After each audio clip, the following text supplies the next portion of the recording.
പ്രഭാഷകൻ 50-ാം അധ്യായം. പ്രധാന പുരോഹിതൻ ശിമയോൻ. ഓനിയാസിന്റെ പുത്രനും പ്രധാന പുരോഹിതനുമായ ശിമയോൻ സഹോദരന്മാർക്ക് നേതാവും ജനത്തിന് അഭിമാനവും ആയിരുന്നു. അവൻ ദേവാലയം പുതുക്കിപ്പണിയുകയും കോട്ട കെട്ടി സുരക്ഷിതമാക്കുകയും ചെയ്തു. ദേവാലയത്തെ സംരക്ഷിക്കുന്ന ഉയർന്ന ഇരട്ട മതിലിന് അവൻ അടിസ്ഥാനമിട്ടു. അവന്റെ കാലത്ത് സമുദ്രം പോലെ വിശാലമായ ഒരു ജലസംഭരണി കുഴിച്ചു. ആക്രമണം ചെറുക്കാൻ നഗരത്തിന് കോട്ട കെട്ടി. അവൻ ജനത്തെ നാശത്തിൽ നിന്ന് രക്ഷിച്ചു. ശ്രീകോവിലിനു പുറത്തു വരുന്ന അവനെ ജനം പൊതിയുമ്പോൾ അവൻ എത്ര മഹത്വപൂർണനാണ്!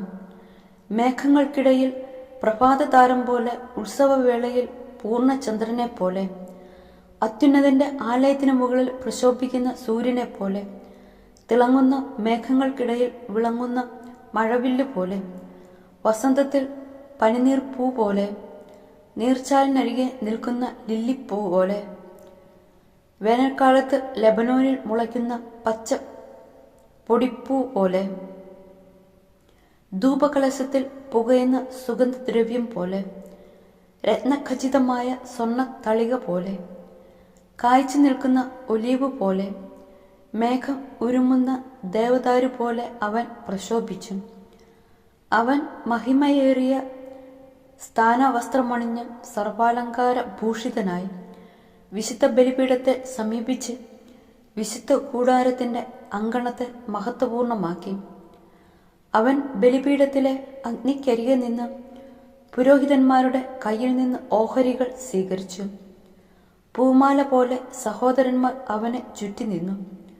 അവൻ അവരുടെ മധ്യേ ഈന്തപ്പനകളാൽ വലയിതമായ ലെബനോനിലെ ഇളം ദേവദാരു പോലെ ശോഭിച്ചു. അഹ്റോന്റെ പുത്രന്മാർ തങ്ങളുടെ സർവ്വ വിഭൂഷകളോടും കൂടെ കർത്താവിനുള്ള കാഴ്ചകൾ കരങ്ങളിലേന്തി ഇസ്രായേൽ സമൂഹത്തിന്റെ മുമ്പിൽ നിന്നു.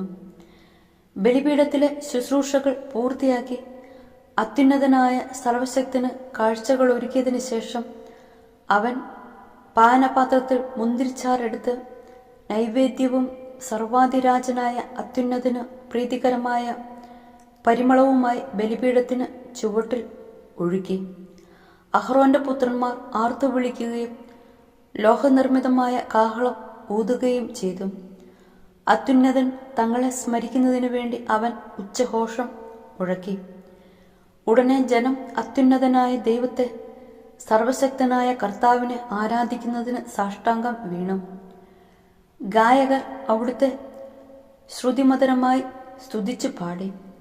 കർത്താവിന്റെ ആരാധന ക്രമപ്രകാരം പൂർത്തിയാകുന്നതുവരെ ജനം കാരുണ്യവാനും അത്യുന്നതനുമായ കർത്താവിന്റെ മുമ്പിൽ പ്രാർത്ഥിച്ചു. ഇങ്ങനെ അവർ ശുശ്രൂഷ പൂർത്തിയാക്കി. കർത്താവിന്റെ നാമത്തെ മഹത്വപ്പെടുത്തുന്നതിനും അവിടുത്തെ അനുഗ്രഹം പ്രഖ്യാപിക്കുന്നതിനും വേണ്ടി ശിമയോൻ ഇറങ്ങിവന്ന് ഇസ്രായേൽ മക്കളുടെ മുമ്പാകെ കൈകൾ ഉയർത്തി. അത്യുന്നതന്റെ ആശീർവാദം സ്വീകരിക്കാൻ ജനം വീണ്ടും കുമ്പിട്ടു. ഉപദേശങ്ങൾ. എല്ലായിടത്തും വൻകാര്യങ്ങൾ ചെയ്യുന്ന സകലത്തിൻ്റെയും ദൈവത്തെ വാഴ്ത്തുക. അവിടുന്ന് നമ്മെ ജനനം മുതൽ ഉയർത്തുകയും കാരുണ്യപൂർവ്വം നമ്മോട് വർത്തിക്കുകയും ചെയ്യുന്നു. അവിടുന്ന് നമുക്ക് ഹൃദയാഹ്ലാദം നൽകുകയും പൂർവ്വകാലങ്ങളിലേതുപോലെ ഇസ്രായേലിലെ നമ്മുടെ ദിനങ്ങൾ സമാധാനപൂർണമാക്കുകയും ചെയ്യട്ടെ. അവിടുന്ന് നമ്മുടെ മേൽ കാരുണ്യം വർഷിക്കുകയും ഈ നാളുകളിൽ നമ്മെ രക്ഷിക്കുകയും ചെയ്യട്ടെ. 2 ജനതകൾ നിമിത്തം ഞാൻ ക്ലേശിക്കുന്നു. മൂന്നാമത്തേത് ജനതയെ അല്ല, സേർമലയിൽ വസിക്കുന്നവരും ഫിലിസ്ത്യരും ഷെക്കേമിലെ മൂഢജനതയും. വിജ്ഞാനത്തിന്റെയും വിവേകത്തിന്റെയും ഉപദേശങ്ങൾ ഈ ഗ്രന്ഥത്തിൽ ഞാൻ എഴുതിയിട്ടുണ്ട്. ജെറുസലേമിലെ എലയാസറിന്റെ മകൻ സീറാക്കിന്റെ പുത്രൻ യേശുവായ ഞാൻ ഹൃദയാഘാതത്തിൽ നിന്നും പുറപ്പെടുവിച്ച ജ്ഞാനമാണ് ഇത്. ഇക്കാര്യങ്ങളെപ്പറ്റി ചിന്തിക്കുന്നവൻ അനുഗ്രഹീതൻ. അവയെ ഹൃദയത്തിൽ പ്രതിഷ്ഠിക്കുന്നവൻ ജ്ഞാനിയാകും. അവ അനുവർത്തിക്കുന്നവൻ എല്ലാറ്റിനും കഴിവുള്ളവനാകും. കർത്താവിന്റെ പ്രകാശമാണ് അവനെ നയിക്കുന്നത്.